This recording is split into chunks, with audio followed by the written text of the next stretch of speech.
Presidente, monarquia ou república? O que mudava se não vivêssemos neste regime? Como seríamos? Mais ou menos felizes? Teríamos melhor ou pior educação?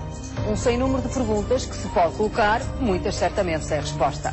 Mas, ao compararmos o país de hoje com o fim da monarquia há 100 anos, encontramos o mesmo espírito reformista. João Franco era então o primeiro-ministro que tentava reformar as velhas instituições e nessa altura foi mal sucedido. 2 anos depois do regicídio, a ética republicana enterrava o ideário monárquico. Estava instaurada a República. Hoje, em democracia, passados quase 100 anos, vale a pena perguntar: monarquia ou república? Qual o regime que melhor serve o país? É o que vamos saber esta noite.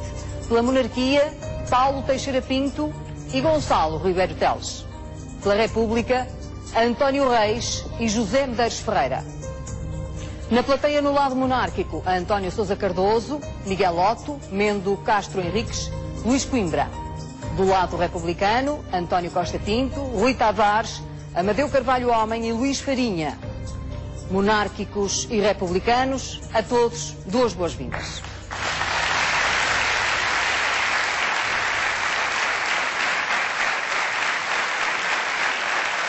Começamos pela reportagem do Tiago Contreiras.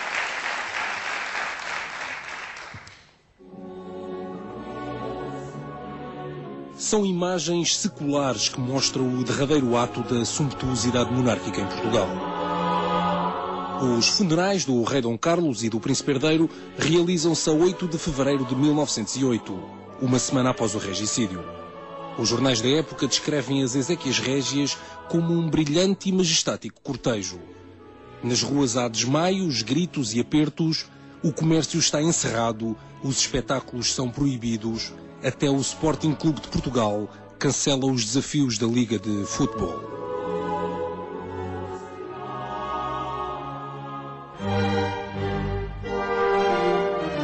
Dois anos depois dá-se a revolução que põe termo à monarquia em Portugal.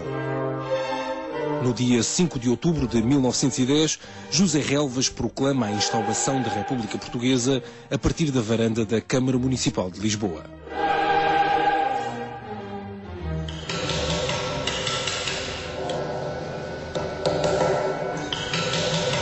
O repicar do martelo de cantaria traz de volta às páginas dos jornais a dicotomia entre republicanos e monárquicos. Em maio do ano passado, uma petição na internet contesta a trasladação do corpo de Aquilino Ribeiro para o Panteão Nacional. Os signatários do documento "O terrorismo não deve ter honras de Estado" acusam a participação do escritor no assassinato do rei Dom Carlos e do príncipe Luís Filipe.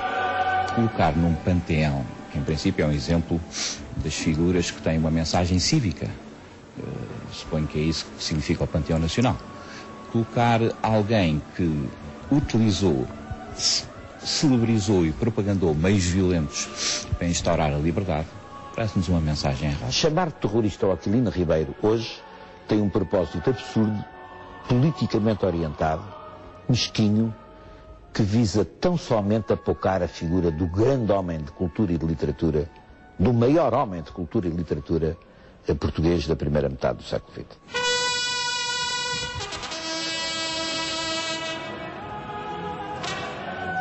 A cerimónia realiza-se em setembro. Presentes estão cerca de 5 centenas de convidados. Ler Aquilino Ribeiro é ler um certo Portugal, mas também ler o mundo. E por isso, aqui deixo o meu público testemunho de admiração. Os discursos laudatórios no interior do panteão contrastam com a indignação protagonizada no exterior por um grupo de contestatários monárquicos. A discussão regressa em fevereiro, desta vez à Assembleia da República. Em causa está um voto de pesar pelo centenário da morte do rei Dom Carlos. A proposta é feita por um deputado monárquico da bancada social-democrata. Sinto que tenho esta obrigação acrescida de fazer um esforço para que a Assembleia da República, tranquila, serena, mas convicta quanto à forma de regime que vigora em Portugal, possa votar favoravelmente uma expressão de pesar pelo dia em que o chefe de Estado e um membro da sua família, um filho seu, foram assassinados. Este voto seria, se votado favoravelmente, objetivamente seria um voto contra a República. e por isso votamos contra. Se votássemos a favor deste voto de pesar, estaríamos a vincular esta Casa a uma coisa que ela nunca fez e que não é próprio das democracias, que é de fazer com que os órgãos do Estado tenham uma visão oficial sobre a história. Não faz sentido que aqui tenham lugar iniciativas tendentes a reinterpretar ou reescrever a história, como é o caso deste voto. Disse: Portugal deve imenso aos seus reis e ao seu povo ao longo de todos os 8 séculos da sua história. O voto de pesar pelo regicídio é chumbado pela esquerda parlamentar. Os deputados que votam contra. A polémica prossegue devido à ausência na homenagem ao rei Dom Carlos da Banda do Exército e também do Colégio Militar e de 2 regimentos. O Ministério da Defesa considera que os militares não podem associar-se a iniciativas de caráter político. São os bombeiros sapadores que marcam presença na cerimónia. Eu sinto uma tristeza por haver ainda pessoas que branqueiam a história, que têm medo da história, não sei porquê. A evocação do regicídio no Terreiro do Paço conta ainda com um protesto inesperado.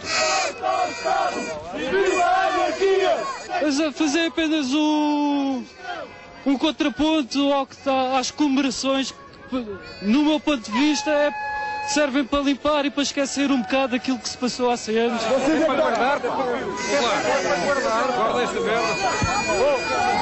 Os manifestantes anarquistas são afastados pela polícia.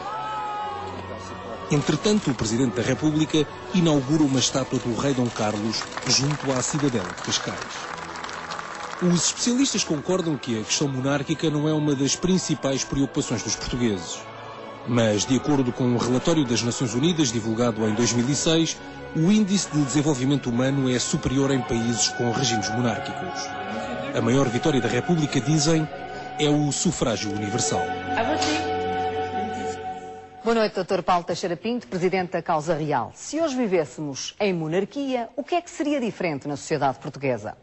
Bem, em primeiro lugar, não haveria qualquer polémica. É particularmente oportuno e conveniente que o programa seja hoje, 98 anos depois da queda da monarquia, se compararmos com o que sucedeu exatamente ontem em Espanha. Em Espanha, a democracia veio de par com o restauro da monarquia. E ontem mesmo, em eleições em Espanha, com uma nova maioria socialista, de novo, o tema monarquia-república não foi um tema.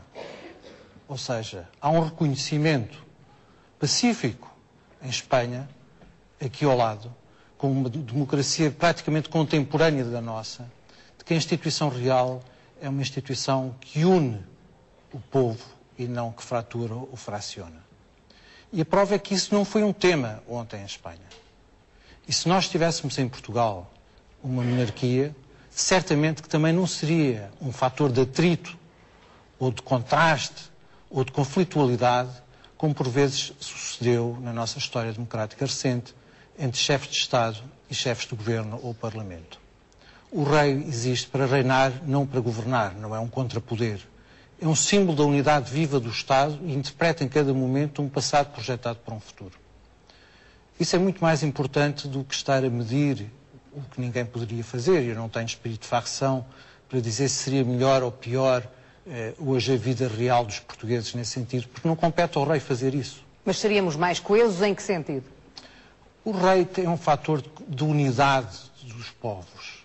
Num movimento europeu como o que hoje existe, por exemplo, em que existe uma transferência de soberania para uma instância supranacional e, ao mesmo tempo, uma transferência para instâncias infraestaduais, aquilo que subsiste do Estado propriamente dito como representante político da nação é cada vez menos.